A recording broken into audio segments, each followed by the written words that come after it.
अस्सलाम वालेकुम। आज मैं आपसे बात करूंगा 5 वो वजूहात जिन की वजह से हम देखते हैं कि हमारे आसपास जो लोग हैं वो साइको से हो गए हैं। हल्का हल्का पागलपन सा हमें ना एटीट्यूड से, अगले बंदे के रवैये से शो होता है। सबसे पहली वजह है कि मुआफ़ ना करना।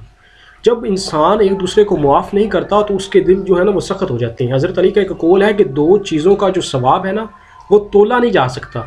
एक मुआफ़ करना, दूसरा इंसाफ करना। तो मुआफ़ करना बड़ा ज़रूरी है माशरे की ग्रोथ के लिए। दूसरा है हद से ज़्यादा जो कंजूसी है, जो इंसान अपनी बुनियादी ज़रूरतों में भी कंजूसी करते हैं वो भी हल्के हल्के साइको से हो जाते हैं। तीसरा, जब आपकी ज़िंदगी में कोई बड़ा मकसद नहीं, कोई एम नहीं, कोई टारगेट नहीं, कोई गोल नहीं, आपको जीने की वजह नहीं पता, तो भी इंसान की ज़िंदगी में हल्की हल्की जो है ना वो साइको सा होना शुरू हो जाता है। उसकी जो ज़हन है ना वो ग्रोथ नहीं ठीक से करता। चौथी वजह है इंसान जो सोशल नहीं होते, जो बहुत ज़्यादा अपनी ज़िंदगी में खुद में ही मगन है, अपनी ज़िंदगी के अंदर ही एक सर्कल में बंद है, वो भी इंसान उसकी जो जहन है ना वो ख़राब होना शुरू हो जाता है। और पांचवा, जब आप अपने काम को पसंद नहीं करते। हमारे एक शायर थे, उनका एक जुमला था कि सबसे बड़ी अय्याशी ये है कि आपका जो शौक़ है वो आपका काम बन जाए, प्रोफेशन बन जाए। तो ये सबसे बड़ी अय्याशी होती है।